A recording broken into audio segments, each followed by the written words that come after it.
She flew straight into the imagination of the world. She was a fascinating figure with tremendous courage.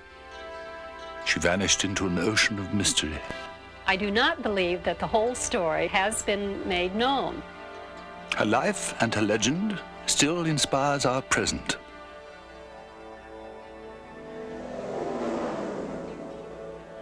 Her name was Amelia Earhart.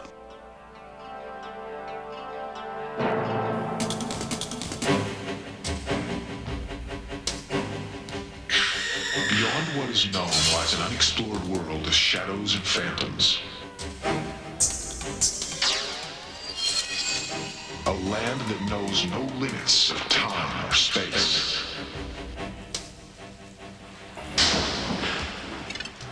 From the dawn of discovery to the nightfall of catastrophe. Journey to a universe of the unexplained, the unforeseen, the unbelievable. A place beyond reality where no question will go unanswered. A place where myth and legend are law, superstition a science. Travel to a world of secrets and mysteries.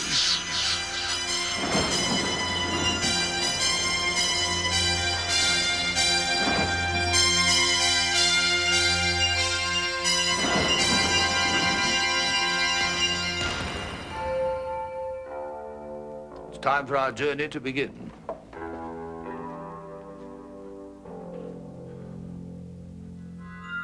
You flew into history. Where did you land?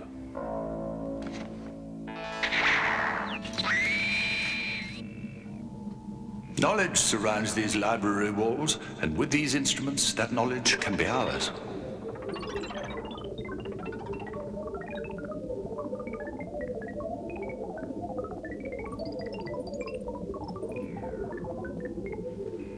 Some people are destined for glory. Men and women able to capture the hearts and minds of millions. They're exalted, sometimes worshipped. And when they pass on, the world mourns their loss. But often, with the clarity of hindsight, we can rediscover the very real, very human qualities that can get lost in the rush towards heroism. In the case of Amelia Earhart, this rediscovery can lead us to a new understanding of her life and her mysterious death.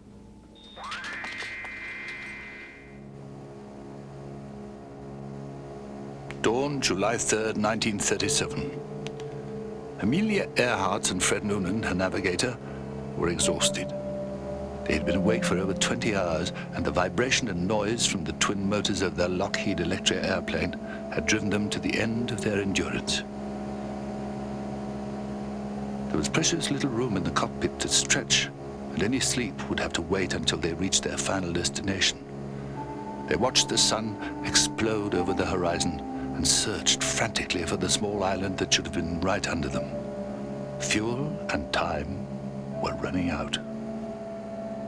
Amelia tried to work the radio to find out where they were. They were close, very close. But at 8:43 a.m., 1 hour past the point when the plane's fuel supply should have been exhausted, their last transmission ceased. The plane, Amelia Earhart and Fred Noonan, had simply disappeared. Amelia Earhart was born in Atchison, Kansas in 1897. Even as a child, she displayed the qualities that would mark her adulthood. I can always say one was never bored when she was around. She wanted to do unusual things, that is, things that were unusual for women in those days. And we were quite happy tomboys. In 1917, the 20-year-old Amelia would work as a nurse at a military hospital, where many of her patients were flyers. Perhaps through them, she discovered what would soon become her private and then public obsession: flight. It was new to everybody, of course, only, of course, most people thought everybody who flew were a little cracked in the upper story, you know, to do such dangerous stuff was flying. Amelia, of course, she was a lovely girl. She wasn't pushy, but when she wanted to do something, she would use all that she had in her to do it. And she just had to fly. In 1928, the year after Lindbergh's historic solo flight across the Atlantic, Amelia, quite by chance, was invited to be a passenger on another transatlantic trip. Upon the successful completion of this journey, even though she didn't actually pilot the plane, she was hailed as Lady Lindy. Her life would never be the same, and her face began to appear almost daily in the world's newspapers and magazines. I captured her as she was. She was a great person, but did not walk around and strut around as though she was. I think perhaps ours was not a photo session that was a working session. It was a sort of a friendly, as though I was her brother and would be taking pictures of her. From the beginning, her career was managed, some say ruthlessly pushed, by George Putnam, a publisher who first enjoyed a business relationship with her and then became more emotionally involved. They married in February of 1931, and by then, Amelia was well along her way to becoming a media superstar, though some say that her flying abilities barely kept up to her legend and to the world's expectations. Millions of women looked up to her for making it in a man's world, and she was determined to push her abilities as far as they could go. Flying record after flying record became hers.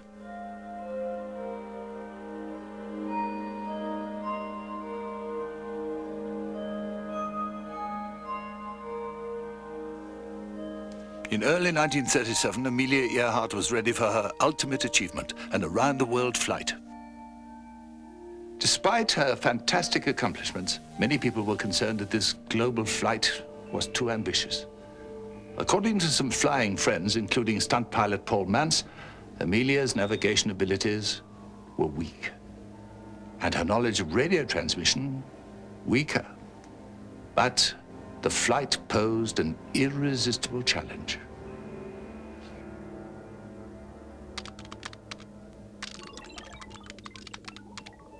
Even on paper, the flight looked difficult. In reality, it would prove to be impossible. Beginning in Oakland, California, she would travel east, the plane often flying over vast stretches of ocean. The longest trip would begin in New Guinea, ending over 6,000 miles away on a tiny Pacific island. That, at least, was the plan. Amelia Earhart and Fred Noonan never made it to their destination, Howland Island in the Pacific. World reaction was immediate.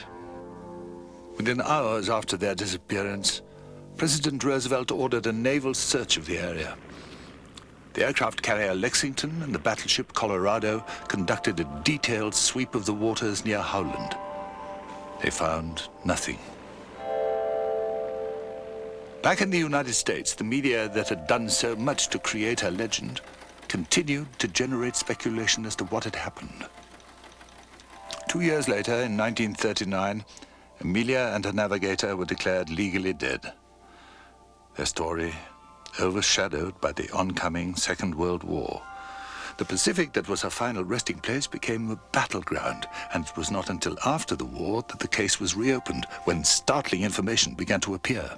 I think there is sufficient evidence now at this point to believe that she was picked up by the Japanese and may have died in Japanese custody. It's one of the amazing stories of the 20th century, but I think the answer lies in Japan. The disappearance of Amelia Earhart has become one of the world's great mysteries. Some say that mystery has been solved, claiming that she was not a victim of fate, but one of the first victims of the Second World War. World War II tore the Pacific apart. When peace came in 1945 and the victorious Allied armies occupied Japanese territories, strange stories began to surface about a mysterious woman flyer and her male companion, captured and imprisoned by the Japanese. The year of the capture, 1937, the same year that Amelia Earhart and Fred Noonan vanished. Fred Gerner is a man with a mission. His search has taken over 30 years, but but he feels that he has discovered the truth. I believe the plane went down at a reef area that lies between Howland Island and Canton Island in the northern Phoenix Group. She broadcast for several days. They never found the exact area, and I think she was picked up by the Japanese and taken into first the Marshalls and then to Saipan in the Marianas. Gurner's many trips to the Pacific brought him to Saipan, and it is there that he believes Amelia Earhart can be found. Questioning of literally hundreds of the natives on various of the Pacific Islands indicate to us clearly that a man and woman bearing the description of Earhart and Noonan, flyers, were being held by the Japanese. The woman died of dysentery sometime between 8 and 14 months after her arrival on the island, and her navigator, Frederick Noonan, was executed after her death. So far, Gurner has yet to find definitive proof that Amelia survived her crash. But another researcher working in Washington, D.C. believes that she has found just that. I came across a very obscure file, and in it was a telegram from Wanqing, China internment camp, notifying hundreds of Americans that their relatives were still alive. And of a particular interest to us is the one that was addressed to G.P. Putnam, who was Amelia's husband. And that telegram contains 10 words: camp liberated, all well, loads to tell, love to mother. And this telegram leads me to believe that Amelia did not die at the scene of the 1937 crash, but was in fact picked up by Japanese, interned in China at Wanqing, and lived through 1945, when the camp was liberated. Any mystery as enduring as the Earhart case is bound to attract theories. Some logical, some fantastic. There have been incredible explanations as to where Amelia Earhart may have gone, or where she may be today. This is Amelia's Lockheed Electra. It should have taken her around the world. Instead, it disappeared. Or did it? In 1944, 7 years after Amelia vanished, an American sergeant named Thomas Devine swore he saw that plane in Saipan. I was present at the captured Japanese Eslido airfield, where Marine Corps officers were discussing the discovery and presence of Amelia Earhart's airplane in a nearby captured hangar. The hangar was padlocked and guarded by a group of Marines. I did see the plane on 3 occasions, and the last time it was in flames. But why burn the plane?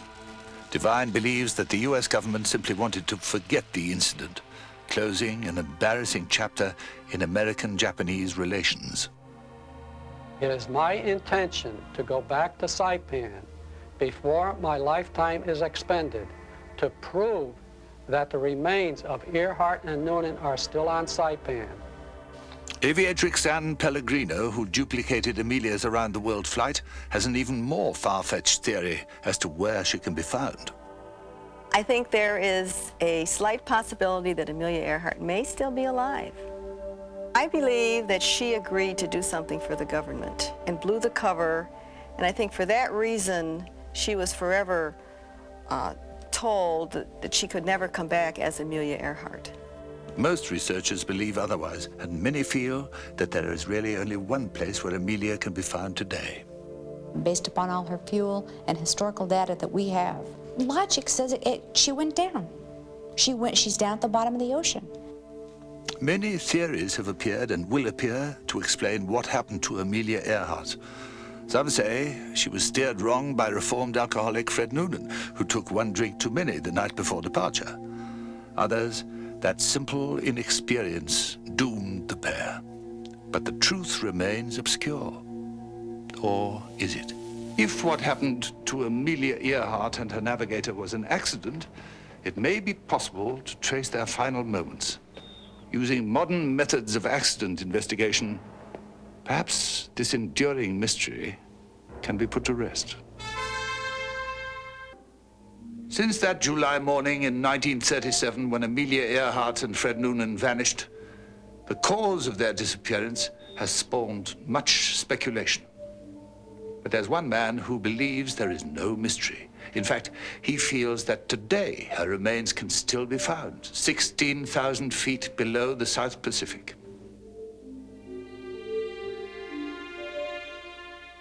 Amelia and Fred became involved in an aircraft accident. It was simple as that. It involved communications and navigational mistakes that they couldn't find the island. Elgin Long has spent the last 25 years studying the maps and navigational tools used by Amelia and Fred on their last flight. He feels certain that they came very close to their final destination, only missing by a scant few miles due to faulty equipment. He had about a 3 3/4 degree westerly deviation in his compass that he didn't know he had. The island was 6.5 miles approximately to the east of where they thought it was. It's like trying to find something, but you're looking in the wrong place. Long has studied not only the text of Amelia's last messages, but their recorded reception on board the Coast Guard cutter Itasca, anchored just off Howland Island. It appears from the text that Amelia and Fred never realized how close they were. One can only speculate about their last agonizing moments, as time and their chances for survival dwindled with every passing second. Amelia's voice began to show the incredible strain. Over 20 hours of sleepless flight, the hellish morning sun in her face, the drone of the engines growing louder, louder. Finally, the engines began to sputter and then went silent. It would only have taken a few moments for her plane to hit the water and even less time to disappear beneath the waves. Amelia Earhart and Fred Noonan were gone. And according to Elgin Long, her plane is still there, only a few miles away from Howland Island. If we can locate the airplane on the ocean floor, where I believe it is, and it is in a manageable search area, I think we will finally solve once and for all the Amelia Earhart mystery. Elgin Long is sure he's right. In fact, he's looking for investors to stake the $3 million it would take to find her plane. But how can he be so sure?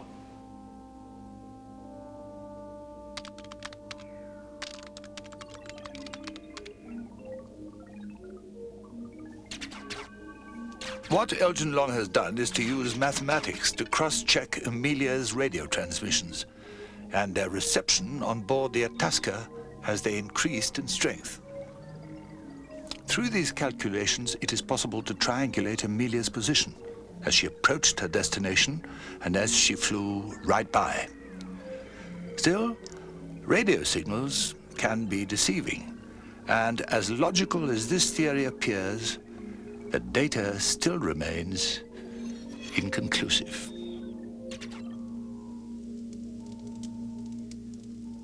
Amelia Earhart's last flight has become a mythic journey. Although there were many pioneers who gave their lives to flight, Amelia somehow lives on. Why?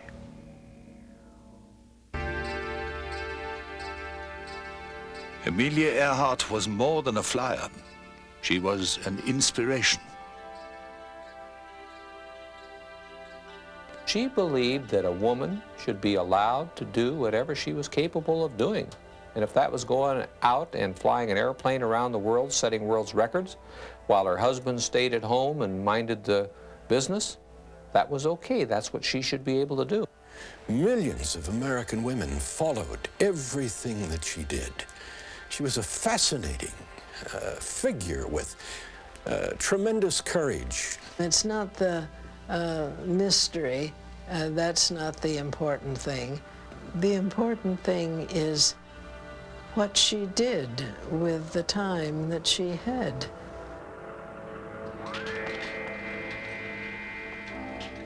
The courage of Amelia Earhart and the unsung Fred Noonan transcends any theory about their final disappearance. Their exploits inspired millions around the world, and they should be remembered for their lives, not for their deaths. For Amelia Earhart's spirit represents something that will never become outdated, a belief in an individual's ability and right to accomplish anything their imagination can conceive. You flew into history. May you find peace there.